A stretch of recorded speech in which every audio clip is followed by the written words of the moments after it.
everyone, welcome back to my channel. And today I'm interviewing a fourth year recently matched medical student named Daniel Veyg. Thank you, Daniel, for being on my channel.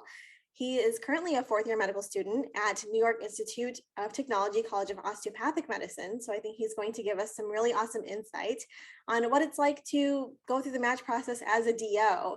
I know that it's definitely has its own unique challenges. So I'm excited to kind of get into that. And he recently matched interventional radiology, which is also very impressive. So congratulations on that.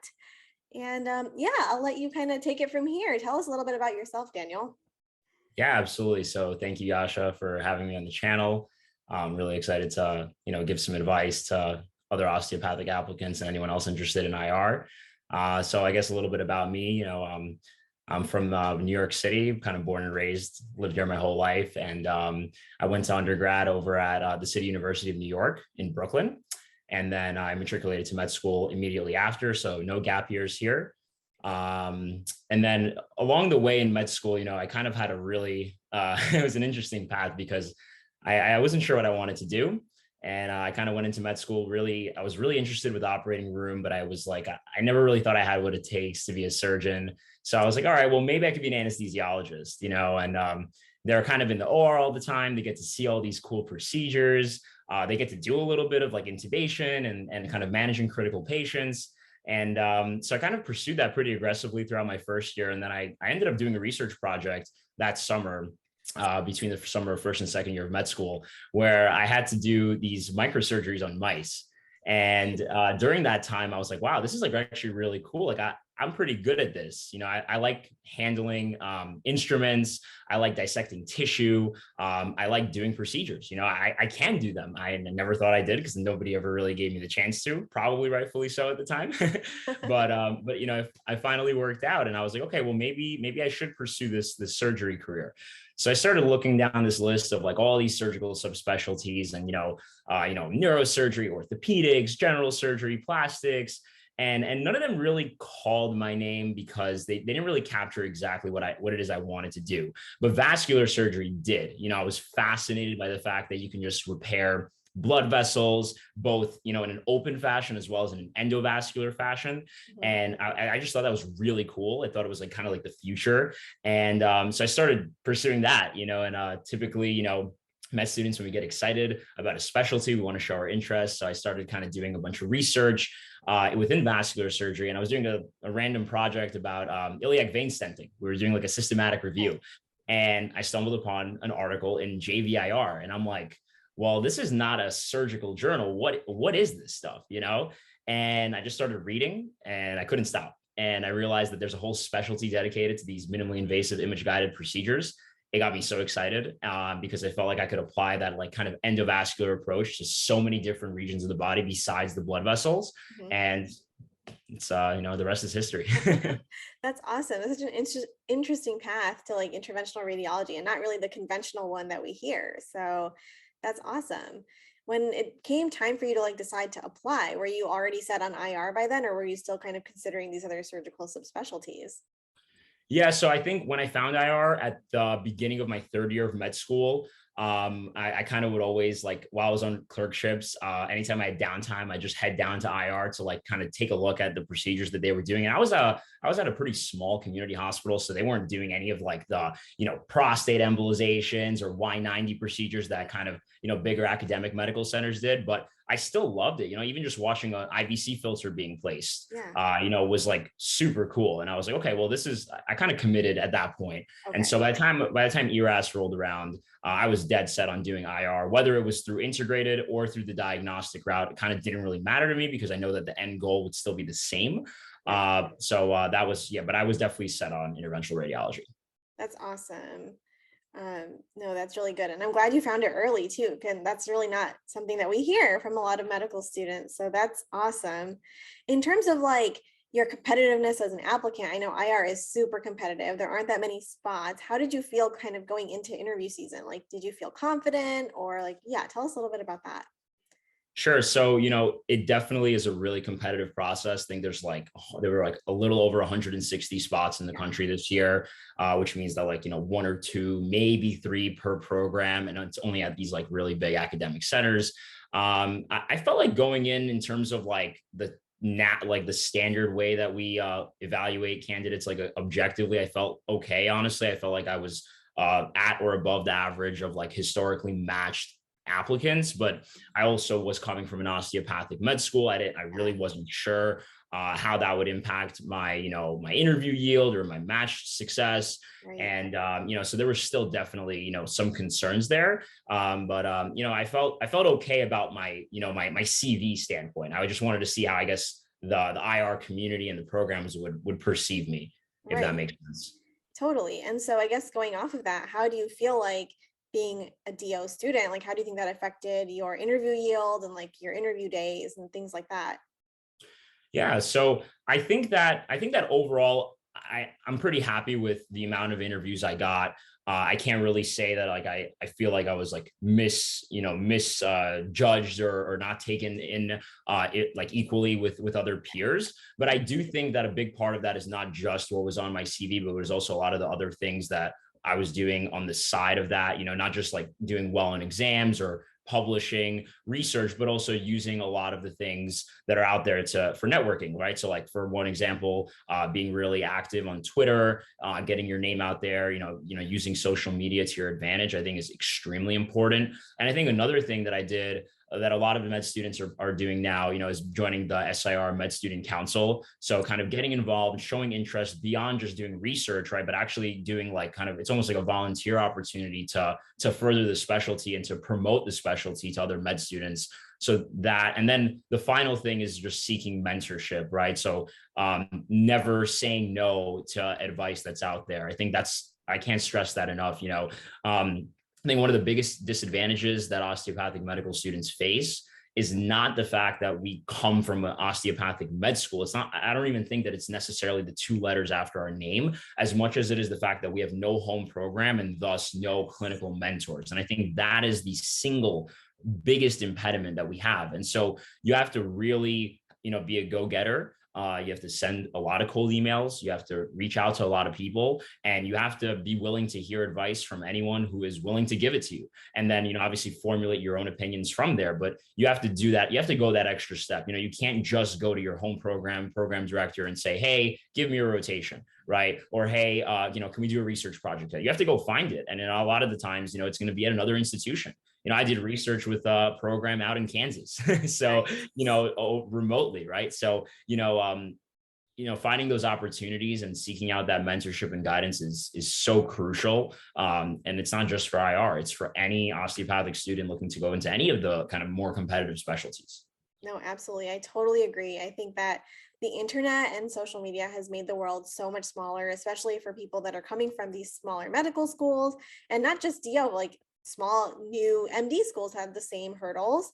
And I think that, yeah, cold email people. I totally agree that I always say that. I'm like, just do it. What is the worst that can happen? They're going to say no, Yeah. and then you're, whatever, email someone else. But in terms of finding mentors, is there anything you did specifically aside from just like cold emailing people? Like how did you identify people that could be a mentor for you?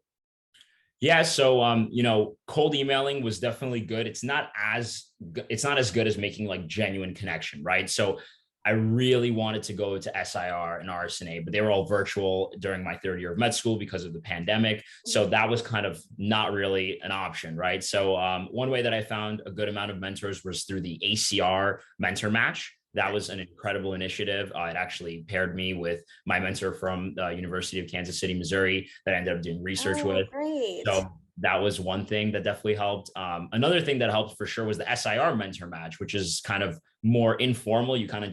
You have a list on the SIR connection website where you can see what attendings are out there who are willing to, I guess, chat with you. And these are all kinds of attendings. There's PDs on there. There are private practice IRs that you can just kind of pick their brain, get a sense of like what they like or dislike about the specialty or about the different career options there are. So that's another avenue as well. And then, Twitter is great. And I think the most important role that I think Twitter played in my personal, I guess, development, professional development, Mhm. is probably reaching out to residents, and being able to reach out to residents who have matched, PGY2s or threes or fours, who are at these programs where you might be interested in attending, and just kind of getting a feel for what they like or don't like about the program, what Mhm. advice they have for you, and, just kind of amassing as much information as possible so that you have it all at your disposal. And you can say that, okay, I'm informed. Here's what everyone is saying. If 5 or 6 different people are saying the same thing, it's probably a good idea to go ahead and do that thing, right? So and that's just how I did it. That's awesome. No, it really sounds like you utilized all of the resources available to you. And I would highly encourage anyone who's like kind of facing the same challenges that you did to do the same, because you never know what's going to come out of like any relationship. Um, did you do any away rotations for IR or even DR? Because I know you did apply to both. Yeah, so I did dual apply. I did do IR away rotations for sure. So I did one where at the institution that I matched at, which is Northwell LIJ. I had an amazing time there, and then I did 2 other ones as well. So kind of going out there and just like showing face, showing that you work hard, getting letters of rec from people, because again, you don't have a home program to leverage for that, right? So going out there and just getting a letter of rec from, as an away rotator, I think is really important. Mhm. So, not only just for an audition at that institution, but also to show other, the whole ERAS community that are evaluating you that, hey, this person came for a month, didn't know anyone, and worked hard, and showed that he belongs in this circle. Yeah, no, that's excellent. I think that away rotations are very important, especially to get letters, like you said, especially in IR. It's easy to kind of show your enthusiasm and get involved, get your hands dirty, and kind of really Yeah. like excel. It's easier than diagnostic, where you're more like taking a passive role. Yeah, exactly. And I think I think that's actually a really good point that, even people who are looking to do diagnostic radiology, like, of course, you want to do your diagnostic radiology rotations, but I think that everyone should consider to do at least a 2 or 4 week IR rotation as well, because like you said, you're much more involved. You can show like that you work as a team, that you actually, like that you not only are good at the imaging component, but also just in the sense of the procedural components, the management of these kinds of patients. And so I think it actually can go a really long way. And I've heard some great success stories from students who matched into diagnostic radiology who had these IR letters, because program directors during interview season were always saying like, wow, like, if you did that for a month, you could probably do the diagnostic stuff too. Yeah. Not to downplay it, at all. No, no, I think that the level of enthusiasm would for sure carry over. And I think that's really the most important thing. Exactly. So you mentioned that you matched at a program that you did an away rotation at, which is amazing. And I think that's like the main reason why we all try to do these aways. Is there anything you did like following your away rotation to kind of keep in touch or anything like that, just to like, kind of like bump and like, hey, I'm still interested in your program type of thing? Yeah. Yeah. So, being in communication with any residents that you became friends with, I think is key. Continuously like expressing interest, asking for other, help, whenever it comes along in the interview season, I think is one way to do it. I also chose to do a research project with the program kind of afterwards for Okay. SIR, right? So that was another way that I think is a really helpful way to show continued interest, right? Like continue to work together. You're not just kind of here for a month and you leave, but you kind of actually, you care to not only advance the specialty, but also develop the relationship further beyond that 1 month as well. I think is a very useful way to kind of prolong the relationship for sure. No, absolutely. Yeah, overall, I'm just getting the fact that I mean, I think you really did everything in your power to kind of like get out there and make yourself like, visible to these programs. So I think you did a really awesome job, and obviously it really paid off for you. Do you have any other advice for any like osteopathic medical students that are watching that are like, I don't know what to do now. I'm worried that it's going to affect me negatively, anything like that, like anything that you could share? Yeah. So I think, just to summarize everything, I guess is the best way to put it, do as best as you can during school. The things that you might not think matter, they might matter a lot, and you never know what on your ERAS application a program director or an interviewer is going to take interest in, right? So immerse yourself in the med student experience. do well, not only in your scores or in clerkships and, USMLEs and COMLEXs, but also just like find something that you're actually care about, and try to develop it, and try to bring that to a program, and it's not about having, let's say, 50 abstracts that, about 50 different things that you just kind of had helped write a paragraph here and there. I think that if you can say, hey, like, here's a topic that I thoroughly enjoy. For me, that was medical education, right? So, through that, I wrote articles about medical education. I created an IR subcommittee at my school to promote IR at the school,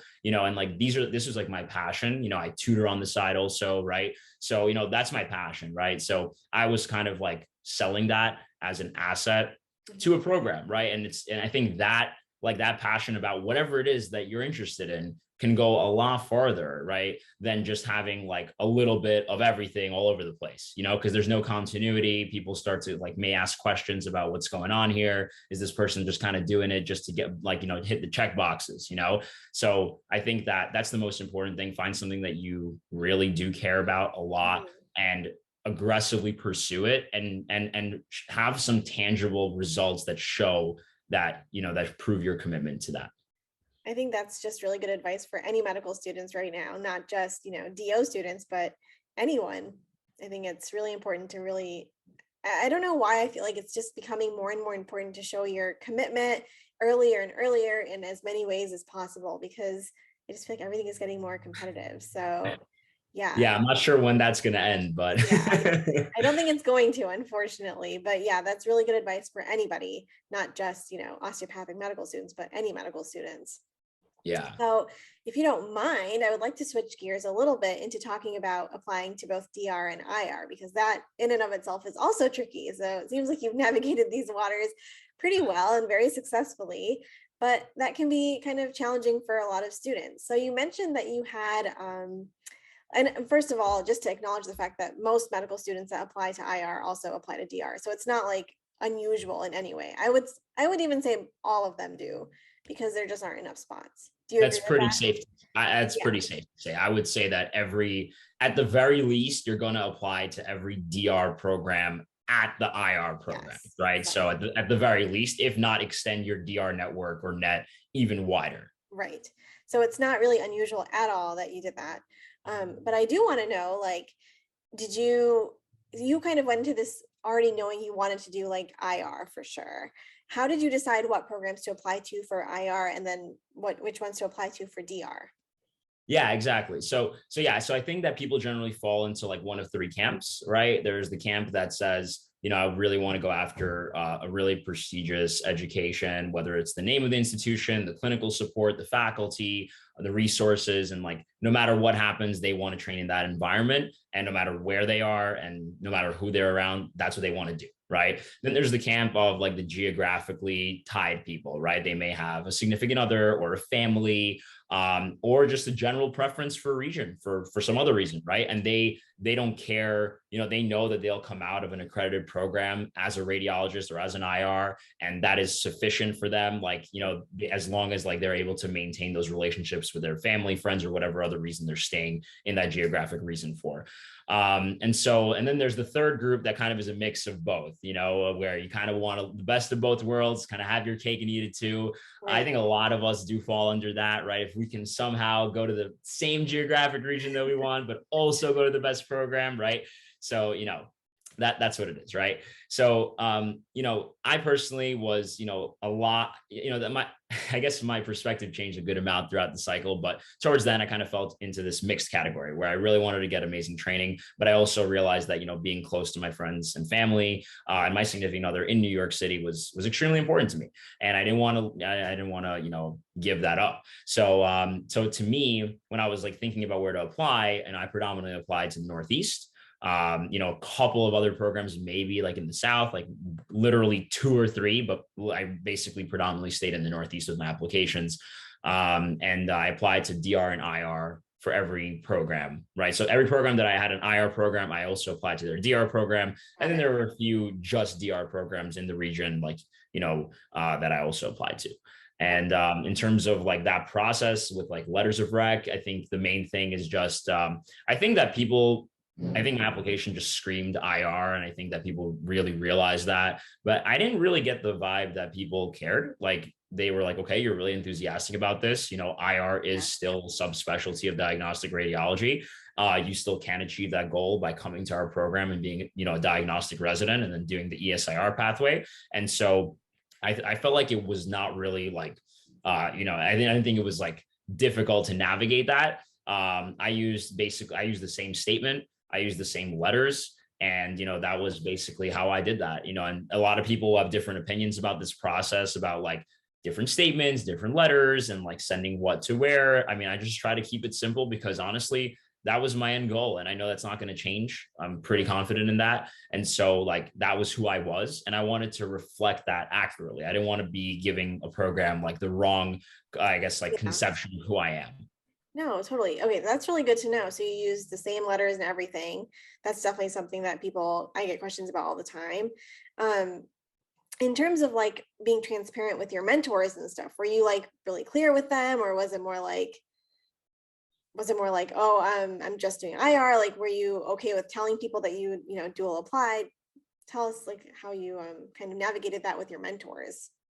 Yeah, I mean, I told my men, like with regards to how I interacted with them, I told them that whatever path is going to like keep me close to home, but also let me achieve my end goal of becoming like a successful clinical interventional radiologist one day, Yeah. I will be absolutely happy with. And that was it, like that. I didn't get any pushback from that. I didn't think that it was like a major issue from anyone. I felt pretty supported in that regard. Yeah. And I think that just goes back to talking about how like most people that apply for IR will end up applying for DR just by the nature of how things Yeah. work. And there's nothing wrong with that. You know what I Yeah. mean? There's way too much demand to take the risk. It's just not worth it. Even if you're a stellar candidate, right? Even if you are absolutely top of your class, you got all the high scores, you got research, you got great letters, it's still not worth it to apply only to IR because you never know what can happen. Yeah. And the match is extremely unpredictable. And so like you do not want to bank on, that you just don't want to bank on that. It's just Yeah. like it's silly when you have a very clear cut, very reliable alternative that Right. will again allow you to achieve that same exact end goal. It just doesn't make sense to me why you wouldn't. You know what I mean? I think this year there's 3 applicants per IR position. Like Very competitive. it's, Yeah. it's a tough risk to take. I was not ready to justify that at all. Fair enough. I think nobody should. I think everyone should definitely apply to both. And as you said, you can still become an interventional radiologist, even going the Right. diagnostic path. I mean, people do it Right. every year. Um, Unless they drastically increase the amount of spots, right? well, yeah, Once that would be if you different. if you increase the spots to 300-400, right? Yeah. Then you can probably start telling, you could probably say, okay, well, it's safe to maybe dual apply, right? Because then IR becomes like less of like the unicorn specialty in the match and more of like, in line with some of the other competitive specialties where people do only apply to one specialty. Right. No, Yeah. absolutely. Yeah. As of right now, I think there's just not enough spots, but totally, if they were to expand, I think that's very good advice. I guess that brings me to my next question, which is like when you were ranking, what was your rank strategy? Like, did you rank all IR on the top, or were you more like mixing the two? Yeah, I think that's a great question that I get from a lot of the students that I mentor as well. So ranking it's really up to you, right? I mean, like from what we are told, right, the match is favoring the applicant, right? And so you should use that to your advantage in the sense that, again, depending on what kind of camp you belong to, if you're gung-ho, integrated IR, prestige all the way, then that's how you should rank. If you're a geography person, then you should rank all the programs in your geographical preference at the top, regardless of whether they're IR, DR, academic, community, right? Right. I was in the mixed camp, right? So for me, I ranked all of the IR programs in my geographic preference area at the top. And once I ran out of those, I basically started ranking the DR programs in my geographic area of preference because to me, it would have like I envisioned that like the outcome would be much better for me long term to do DR in a place that I was happy than to have match integrated IR and be in a place where I was unhappy, right? And that's an answer that's a question you can only answer for yourself. So there's a lot of introspection in this process. I always say this to everyone, honestly, that I learned more about myself during the interview season than I did, I think, my entire med school career. You know what I mean? Like Yeah.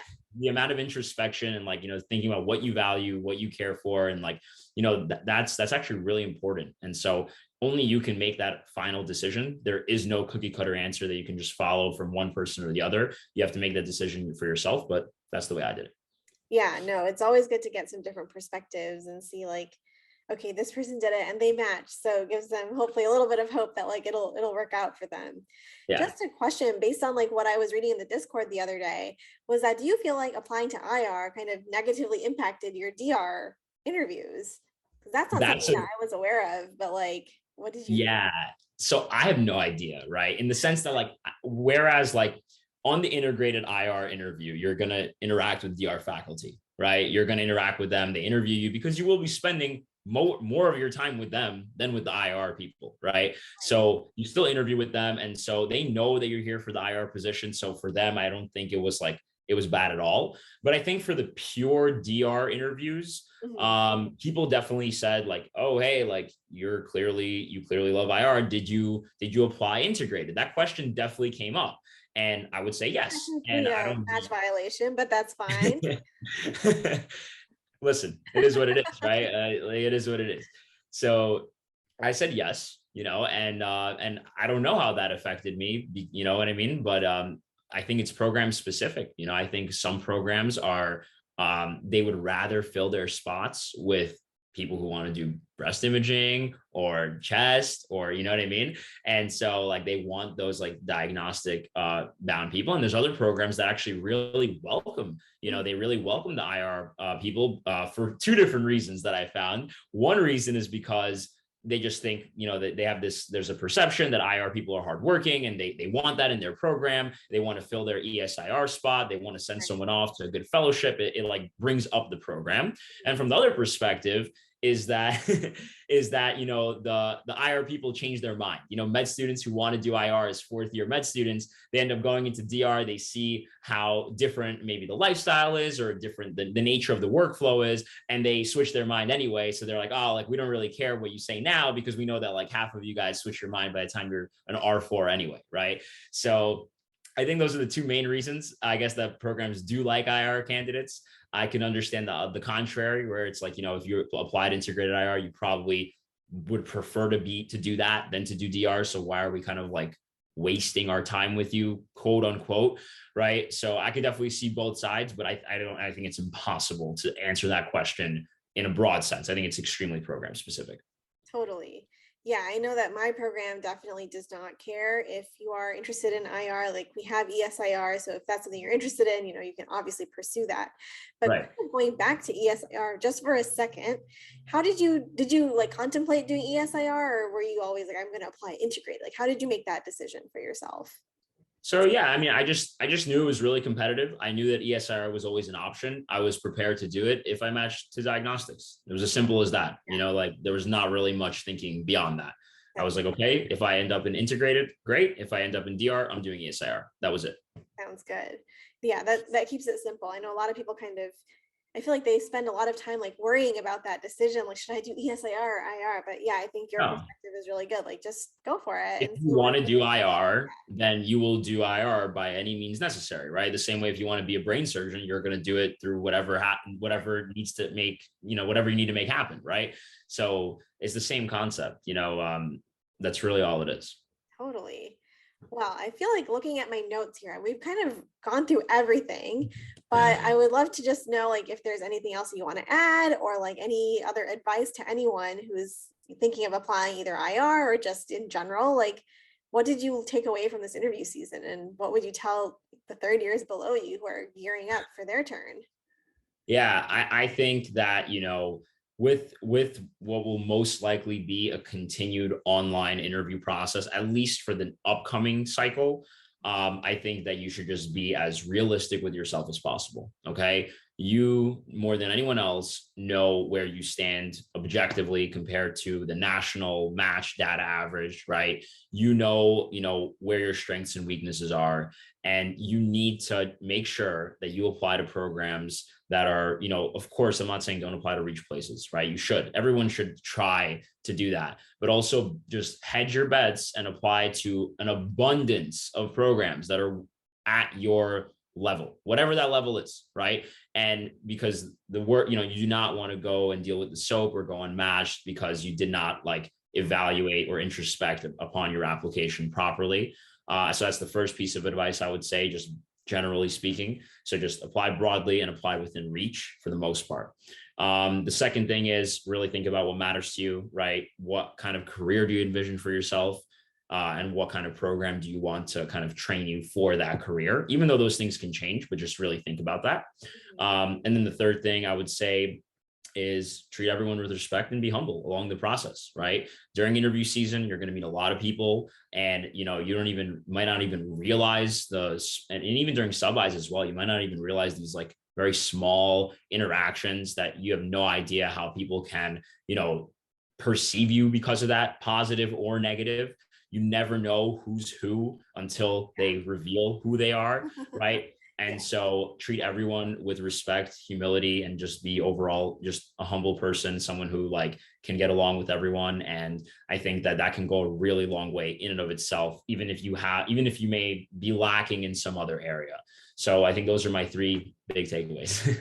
No, I think that the last thing you said, especially, I think programs really want someone who you don't have to be the smartest person, but you have to be like the most hardworking, and you have to be someone who can fit into like whatever situation you're in. I think that's really the most important thing. Smart, anyone can read and like learn, but you have to be we made it this far. Exactly, right. Like you wouldn't be here otherwise. So awesome. Well, thank you, Daniel. This was so helpful, and I'm sure that so many people are going to find this useful. So thank you for sharing your insights with me and with us. And I will have, well, actually, I didn't ask you, but I was going to say I'm going to have your information listed below, but I guess you're on Twitter, right? Yeah. So Yeah. I will have Daniel's Twitter listed below, so you can reach out to him if you have any more questions about this interview. But thank you again. This was awesome. Absolutely. My pleasure. Thanks for having me.